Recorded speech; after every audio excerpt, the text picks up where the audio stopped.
Bienvenidos a entrevistas del periódico CR. Mi nombre es George Rodríguez. Estamos con el profesor de la Universidad Politécnica de Nicaragua, Fidel Narváez, y el periodista Alonso Mejía para abordar el tema de la situación dramática que vive Nicaragua. Fidel, relátanos tu visión de la situación en Nicaragua en este momento. En primer lugar, gracias por este espacio. La situación de Nicaragua, como vos lo habías dicho anteriormente, es dramática, es trágica, por el hecho que existe una violación sistemática de derechos humanos, una violación donde una parte de la población está desarmada, está resistiendo, y otra parte de la población está dirigiendo sus ataques contra esa población indefensa. Esta violación sistemática de derechos humanos tiene sus orígenes, George. Tiene sus orígenes en la cerrazón, en la indiferencia de un gobierno que no ha querido darle soluciones por los cauces democráticos, por los cauces de la apertura del diálogo y del consenso, a una serie de situaciones que ya la población nicaragüense tenía una década de venir manifestando su inconformidad, entre las que podemos encontrar la escasa apertura electoral que tienen los partidos, que tienen las personas para poder participar en unos procesos electorales libres y transparentes, así como la situación dramática y la violencia estructural que los sistemas y las relaciones económicas venían ejerciendo sobre la población. Por ejemplo, el caso más sonado ha sido el de la reforma de la seguridad social, donde se le restaba el 5% de las pensiones a las personas que de por sí ya sufrían una precariedad en sus ingresos, que son las personas de la tercera edad. O por ejemplo, la congelación durante 5 años de los salarios mínimos de un sector de zonas francas que de por sí ya no pagaba impuestos, y aún así esa congelación de salarios mínimos pues hacía más difícil y más dura la vida en condiciones de dignidad de una gran parte de la población. Ahora, el tema del Instituto de Seguro Social viene a ser como el detonante, como vos decís, de una acumulación de desconformidades, de cuestiones que la población estaba resintiendo. Se puede plantear que a partir del 18 o el 18 de abril, con el estallido de las manifestaciones y de la represión, cambia Nicaragua. O sea, se puede decir que era una Nicaragua hasta el 18 y una Nicaragua posterior a partir del 18. Sí, se puede decir que Nicaragua ya es otra. No solamente un analista, sino la población en general ya ha perdido ese miedo con que el gobierno, con que los sistemas fácticos y los poderes fácticos venían administrando y gobernando a Nicaragua. Hay que reconocer que Nicaragua durante 10 años fue un país que vivió con mucho miedo a la represión, con mucho miedo al desempleo, con mucho miedo a la precariedad. Entonces la gobernabilidad económica y la política del país lo que te ofrecía era salir de esa precariedad, salir de esa pobreza a través de un puesto en el gobierno o a través de salarios precarios. Sin embargo, la población aceptaba eso, aceptaba ese status quo porque obviamente las necesidades elementales no estaban cubiertas, y aunque habían algunos cambios en materia macroeconómica en el país, obviamente esos cambios, el mayor peso lo soportaban las clases trabajadoras, en las que se reducían sus salarios, no se ajustaban sus salarios al valor real de la canasta básica, se les cercenaban sus derechos sociales en materia de pensiones, y la inseguridad obviamente, y la migración, que la migración económica en Nicaragua pues ha sido exponencialmente abismal por el hecho de que se han tenido que trasladar familias enteras a otros países para poder vivir en condiciones de dignidad. Ahora, después del 18 de abril, con el estallido de los estudiantes, que han sido vanguardia históricamente en Nicaragua y en otros países del mundo, como en mayo del 68, precisamente se iba a conmemorar el cincuentenario de mayo del 68, en los meses en que Nicaragua está viviendo su propia insurrección, una insurrección que es de resistencia pacífica,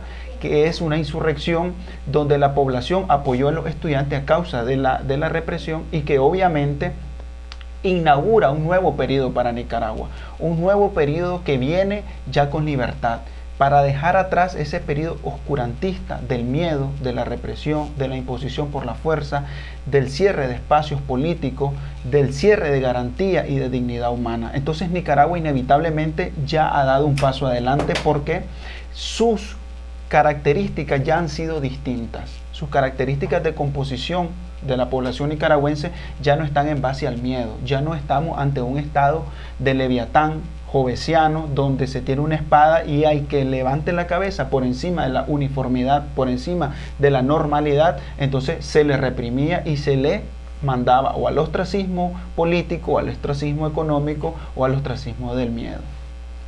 La experiencia tuya, ¿cómo fue? Porque vos estuviste desde el inicio, sobre todo en el foco que fue la UPOLI, el foco de digamos, de las manifestaciones de oposición. Sí. ¿Cómo es tu caso? El 18 de abril yo me encontraba en la UCA. En la UCA hacíamos una protesta pacífica por una serie de situaciones como la que habíamos mencionado, la quema de indio maíz, por ejemplo, que es la segunda reserva más importante de Nicaragua, y por la seguridad social. Porque los jóvenes, obviamente, al ser vanguardia, al tener esa vitalidad y al tener ese temple de adquirir nuevos derechos sociales, de romper las barreras del status quo, fueron los que salieron a protestar en nombre de los ancianos, de las personas de la tercera edad, que obviamente no tenían esa fuerza, y cuando la tuvieron, que fue cuando se hizo Cupains, que fue una marcha precisamente para adquirir la pensión reducida, fue reprimida brutalmente. Entonces yo estuve el 18 de abril, la represión fue brutal, habían chuzo eléctrico, habían bates, machetes, balas, piedras, y obviamente nosotros resistimos en el portón principal de la UCA cuando miramos venir una marejada de piedra y nos tuvimos que refugiar. Esa noche rebalsó la tolerancia de las personas, la tolerancia de la población nicaragüense, que durante 10 años había vivido un gran letargo que parecía de décadas y de siglos, y explotó. Al día siguiente, el 19 de abril, en la UPOLI, explotó porque unos estudiantes, generalmente de Derecho y Ciencias Políticas, a los que yo le había impartido clase, algunos de ellos me llaman y me dicen que las autoridades de la UPOLI, sobre las que vale la pena recapacitar el papel que han jugado las autoridades de la UPOLI en este enfrentamiento, porque se tienen que someter a la autocrítica, porque no debían de haber sacado a los estudiantes y dejarlos expuestos a la represión de la policía, a la represión de las turbas paramilitares. Yo sabía que, porque yo estudié en la UPOLI, yo viví en los barrios orientales de Managua, yo tengo un despacho popular y yo sé cuáles son las querencias y cuáles son los anhelos y cuáles son las necesidades jurídicas, políticas y sociales de las personas de estos barrios orientales. Porque yo recibía a muchas personas de forma gratuita para tratar de resolver esos problemas. Toda la población alrededor de la UPOLI, que generalmente han sido barrios populares que se desplazaron después del terremoto del 72, bajo los beneficios del Banco de la Vivienda, que con la Revolución Sandinista esas casas fueron entregadas a esta familia, se levantaron a proteger a los estudiantes, porque obviamente son personas que la componen trabajadores de la zona franca, pequeños empresarios, pensionados, estudiantes y jóvenes que tienen ingresos precarios. En ese sentido, el distrito 6 y 7, parte del distrito 6 y 7, respaldó esa protesta pacífica, levantó barricadas porque tiene una tradición de defensa y de resistencia pacífica que le hace más viable resistir que atacar, porque después de los acuerdos de paz, de las guerras que vivimos en los años 80, obviamente toda la población quedó desarmada y el monopolio de la violencia, el monopolio de las armas le fue entregado al ejército y a la policía. Sí, Fidel, perdón, quería que nos hablaras un poco. Se habla ahora del término de los nietos de la revolución. George estuvo durante el proceso revolucionario trabajando como periodista, ¿verdad? En Nicaragua, él conoce este proceso. ¿Cómo vos definís al nuevo joven nicaragüense, al estudiantado, al universitario, esta nueva generación que le llaman nietos de la revolución? ¿O cómo se sentirá ahora con esta situación que vive Nicaragua con un presidente que precisamente en su juventud luchó por este tipo de causas nobles, pero que ahora pues tiene al país en esta situación? Sí, hay una frase de que ha salido precisamente en África que dice ¿quién nos liberará de los libertadores? Como dicen. Entonces, ¿en qué momento Daniel Ortega se convirtió de víctima en verdugo? Obviamente el sujeto es histórico y el sujeto nicaragüense tiene un precedente que es la revolución y tiene otro precedente que es la época neoliberal. Entonces, el sujeto constituyente o el sujeto que pretende hacer un nuevo cambio en Nicaragua, o el joven nieto de la revolución, como le conoce Alonso Mejía, tiene dos grandes referentes en su pasado, en su corto pasado, que es la revolución, es decir, el cambio revolucionario con fuerza, con vigor, con ideas nuevas, y después el periodo neoliberal, es decir, la restricción de derechos sociales. ¿Qué sucede? Este nuevo nicaragüense ya conoce esa experiencia y sabe que la experiencia para contrarrestar ese empuje neoliberal, ese empuje de restricción de derechos sociales y políticos que ha ejercido Daniel Ortega es únicamente a través del cambio revolucionario. Y es por ello que ellos se insurreccionan, pero de una forma pacífica, porque no han conocido la guerra. ¿Por qué? Porque, como decía Alonso, son los nietos de la revolución, no vivieron la época postrevolucionaria, que fue una época trágica para Nicaragua, que dejó miles de fallecidos y asesinados, de lisiados de guerra y de huérfanos. Ellos no lo conocieron. Entonces, por eso es la virtualidad y la importancia de esta nueva insurrección, porque es eminentemente pacífica y está demostrando que toda la estructura que tenía Nicaragua hasta antes del 18 de abril era excesivamente represiva, violenta, sin diálogo, sin consenso, vertical. No había eso que los jóvenes hoy están aspirando, no solamente en Nicaragua, porque ya estamos viendo que los cambios se pueden avisorar hasta regionalmente, en Honduras, en El Salvador, en Guatemala, que son cambios de una nueva cultura política más horizontal, más dada al diálogo, más dada al reconocimiento del otro, de los derechos del otro, y no en ese estilo cacical, en ese estilo muy colonial o incluso hasta neofascista y neocorporativista, de que todas las decisiones que tienen que ver con la cosa pública se tomen como si fuese una cuestión meramente militar. Y a partir de este parteaguas, ¿cuál es la perspectiva para Nicaragua?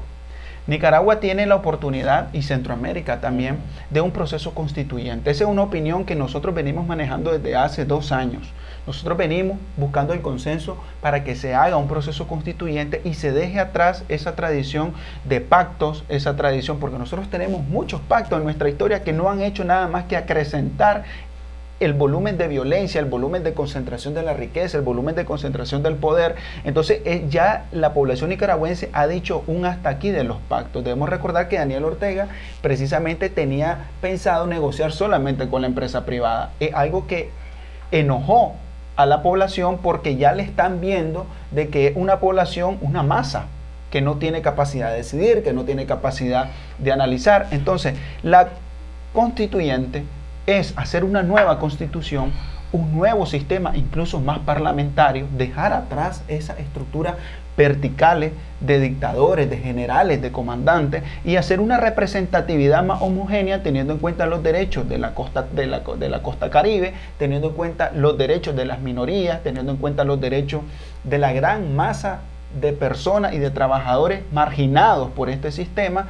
Entonces ese sistema es el que le podría dar previsibilidad, sostenibilidad y desarrollo a Nicaragua, y eso únicamente se puede hacer saltando por encima de las estructuras viejas que ya existen en Nicaragua y en Centroamérica. ¿Cómo? A través de un proceso constituyente, estableciendo nuevas constituciones. En lo inmediato, ¿cuál sería el paso a dar? Está planteado un diálogo que está interrumpido, hay una expectativa de reflexión del presidente. Es decir, ¿qué es lo inmediato para llegar a eso? Lo inmediato es precisamente organizar, a mi juicio, un gobierno transitorio. Un gobierno transitorio que agarre las riendas del país y las lleve por los cauces democráticos y por los cauces de la horizontalidad y el diálogo. Sí, Ernesto Narváez, profesor de Derecho en la UPOL, estuvo en las primeras manifestaciones. Está aquí porque ha sido amenazado de muerte él y su familia, ¿verdad? Próximamente va para Europa a una serie de actividades en solidaridad con el movimiento 19 de abril de Nicaragua, los movimientos los universitarios, y quería que nos hablaras un poco sobre eso que van ustedes a Europa. ¿Qué perspectivas hay y qué fines llevan? Bueno, la solidaridad, este movimiento se ha erigido precisamente sobre la solidaridad intergeneracional. Por ejemplo, unos estudiantes respaldando los derechos que le fueron cercenados a unas personas de la tercera edad, que quizás no le afectaban directamente a los estudiantes, pero sí saben que hay una solidaridad intergeneracional, una solidaridad con las personas, que nos precedieron. Entonces, la solidaridad es algo fundamental que nosotros buscamos a nivel internacional. ¿Por qué? Porque Nicaragua es un país que ha sido destruido. Un país que ha sido destruido por las fuerzas precisamente que tienen las armas y que son las que tienen la capacidad de destrucción. Porque obviamente la insurrección de abril, la estudiantil, la del movimiento campesino, la de los grupos de mujeres, feministas y la de población en general, son poblaciones que nada más están haciendo que resistencia pacífica. Entonces, esa solidaridad internacional es la que se está buscando en otros países, porque obviamente somos países altamente dependientes, tenemos una economía altamente dependiente que, por ejemplo, puede verse afectado. Daniel Ortega ha retirado hasta 56 millones de dólares de las reservas internacionales que tiene Nicaragua y ya se prevé un déficit de hasta 113 millones de dólares para hacer frente a todos los déficits que tiene en las instituciones que precisamente no están funcionando porque todo el pueblo está volcado a hacer una resistencia pacífica que tiene sus antecedentes teóricos en personajes como Mahatma Gandhi, Martin Luther King e incluso de Alejandro Dávila Bolaño en Nicaragua.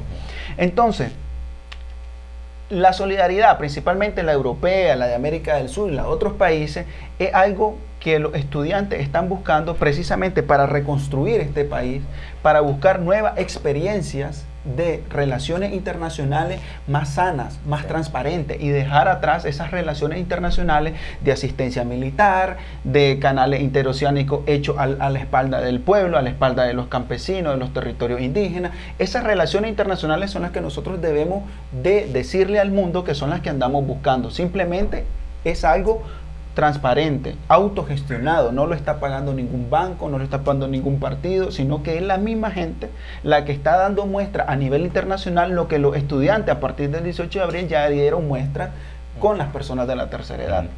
Esta solidaridad, por ejemplo, la que vas a buscar ahora, tengo entendido que a España y no sé si algún otro país europeo, ¿en qué va a consistir? ¿Qué es lo que vas a buscar allá? Las personas en Europa tienen conciencia de lo que ha sucedido históricamente en Nicaragua, precisamente de lo que vos hablabas, de la revolución.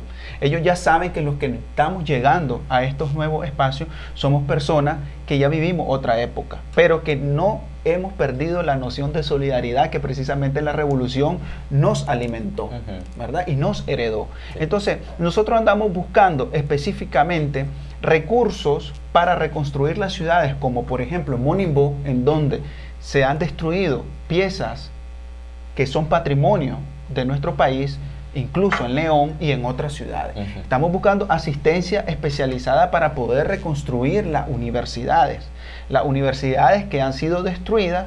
Por ejemplo, la Poli ha sido saqueada. Precisamente la UPOLI ha sido saqueada, entonces necesitamos ese desarrollo académico que estas universidades nos pueden brindar.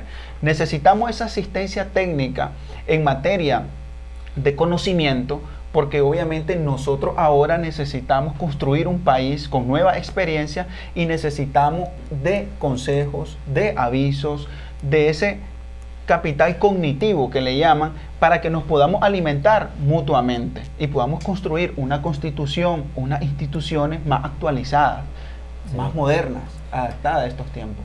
Fidel, la familia o el clan, como le llaman popularmente, Ortega Murillo y sus hijos, pues de todo el mundo es de conocimiento que ellos han acaparado muchos medios de comunicación, los han comprado en Nicaragua, como 8 medios de comunicación, ¿verdad? O más, televisivos sí, al menos. Entonces, al acaparar estos medios se decía que en el discurso que ellos dan oficialmente, o la propaganda, ¿verdad?, de que Nicaragua estaba bien. O sea, superficialmente Nicaragua estaba bien, y esto es como una sorpresa. ¿Qué papel han jugado las redes sociales en esta lucha de los muchachos estudiantes? Precisamente me gusta la palabra que acabas de utilizar, propaganda, porque lo que ellos hacen es propaganda, y precisamente algunos teóricos de esta insurrección han hablado de ese carácter neofascista que tiene este gobierno, que necesita de la propaganda para poder mantenerse durante mucho tiempo antes de que haga un parteaguas, como vos decías, George. Las redes sociales es, como muchas cosas que se necesitan en Nicaragua, una posibilidad de democratización, democratizar la información, democratizar el conocimiento, democratizar la economía, democratizar la participación política. Es decir, la palabra democratización ya está en el lenguaje de los nicaragüenses. Obviamente, las redes sociales han sido ese instrumento que tienen a la mano, más cerca, más fácil, para poder lograr una información más democratizada, para poder hacerle frente a esa propaganda que establecía quiénes eran buenos, quiénes eran malos, quiénes eran vándalos, quiénes eran terroristas, ahora hasta quiénes son narcotraficantes, porque supuestamente Rosario Murillo dice que los que financian estas protestas son narcotraficantes, cuestión que ya ha sido bastante desmentida por la democratización de las redes sociales, que ha establecido cómo ha habido una corrupción dentro de la policía, que es también una de las causas por las cuales la policía ha perdido su institucionalidad, su imagen, por hechos que los tienen muy ligados al narcotráfico. El tema de, digamos, lo que hablábamos hace unos momentos, la reconstrucción, ¿qué tan complejo es? ¿Por dónde habría que empezar pienso que empezar desde ya a enfocarlo? Sí. Y que serían, me parece, no solo la reconstrucción física de infraestructura vial, infraestructura edilicia, sino también la reconstrucción del tejido social nicaragüense. Sí. Es interesante esa pregunta precisamente porque la reconstrucción del tejido social es lo que se ha visto en plena destrucción del gobierno. Es decir, las relaciones sociales en Nicaragua, de los barrios, de los municipios, en las comunidades, de muchachos dejando alimentos en la iglesia, dejando alimentos en la universidad, es algo nunca visto en nuestra historia, porque ni siquiera eso permitía la dictadura somocista, y que tampoco esta lo está permitiendo porque está persiguiendo a todas aquellas personas que están reelaborando ese tejido social. Ahora, ¿qué sucede?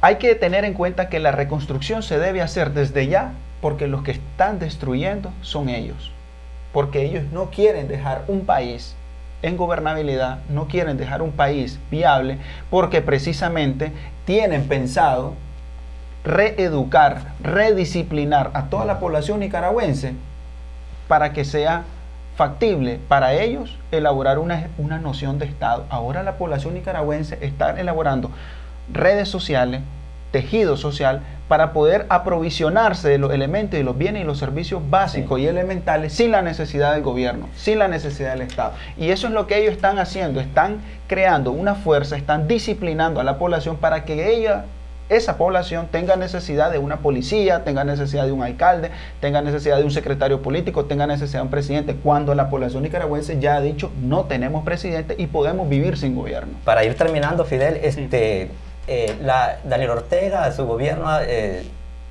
ha sido prácticamente aislado por la comunidad internacional, según los pronunciamientos, ¿verdad?, de las distintas entidades o organismos internacionales y la comunidad europea. ¿Cómo sería para ustedes una renuncia o un adelanto de elecciones en Nicaragua? ¿Qué debería hacer el presidente en estos momentos para ser responsable con su nación? El marco constitucional, Alonso, lo permite. El marco constitucional permite la renuncia del presidente y del vicepresidente, incluso permite la renuncia de otras magistraturas del Estado. Eso se debería hacer de inmediato para convocar a unas nuevas elecciones que deberían de ser constituyentes, según mi opinión, para reestructurar el Estado, pero si las quieren hacerla de una forma electoral para dar un nuevo gobierno con legitimidad que logre reconstruir el Estado, pues también se pueden hacer. Pero a veces lo que el gobierno quiere decirnos es de que esto es un golpe de Estado, un golpe suave, recurriendo a ese lenguaje totalitario que ha utilizado Venezuela, que es un escenario totalmente distinto al nuestro, para deslegitimar la lucha. Entonces, lo que necesita hacer el presidente es renunciar, él y otros magistraturas de los poderes del Estado, para darle espacio a esa nueva Nicaragua que ya surgió a partir del 18 de abril. Y eso está perfectamente acorde al marco constitucional de la Constitución del 87 y todas sus reformas. Lo que pasa es que la propaganda lo que quiere hacer ver es que eso no es constitucional. Entonces, lo que ellos quieren a través de la propaganda establecer es de que se trata de un golpe de Estado. Y son cuestiones totalmente distintas. Hay dos actores que primero, en tiempo de la revolución, adversaban al gobierno revolucionario. Ahora, en esta nueva etapa de presidencia de Daniel Ortega, estaban en afinidad con el gobierno y ahora otra vez están, digamos, en adversidad, que son la iglesia y el COSEP, la empresa privada. Entonces, ¿qué papel tienen para jugar ahorita en lo inmediato y ya en la etapa siguiente? Como vos lo has dicho, han andado del timbo al tambo. ¿Por qué? Porque ellos se mueven de acuerdo a sus intereses. La única patria que ellos tienen es el capital. Entonces, pero ha habido un pueblo de Nicaragua compuesto de estudiantes, pobladores de los barrios marginales, académicos, empresarios incluso, que han dicho, hasta aquí no más. Sí. Ya no queremos ese juego de intereses como si se tratara de una tabla de ajedrez político. Aquí nosotros necesitamos un estado de bienestar básico con alguna garantía electoral, una garantía de libertad y dignidad mínimas. Entonces, eso lo único que ha demostrado, esa exacta narración que vos has hecho, George, lo único que ha demostrado es de que ellos también tienen sus intereses y de que sus intereses están siendo en algún momento distintos a los intereses populares, a los intereses de la democracia popular. Entonces, lo que ha hecho la empresa privada y la iglesia en este momento ha sido nada más de canalizar y de ponerse de parte de la gran mayoría, que es la feligresía y los consumidores que hacen que este tipo de sistema económico del que es partidario el COSEP funcione. Porque si se pone en contra, obviamente lo va a arrastrar en el camino, porque es todo el pueblo de Nicaragua que ha dicho un hasta aquí nomás de esos juegos de intereses, de esos juegos de una patria distinta, de un bienestar distinto de los de la mayoría. Agradecemos a Fidel y a Alonso esta contextualización, claro, de la situación en Nicaragua, y bueno, seguiremos el diálogo. Por supuesto, gracias al periódico. Y suerte allá en Europa. Gracias.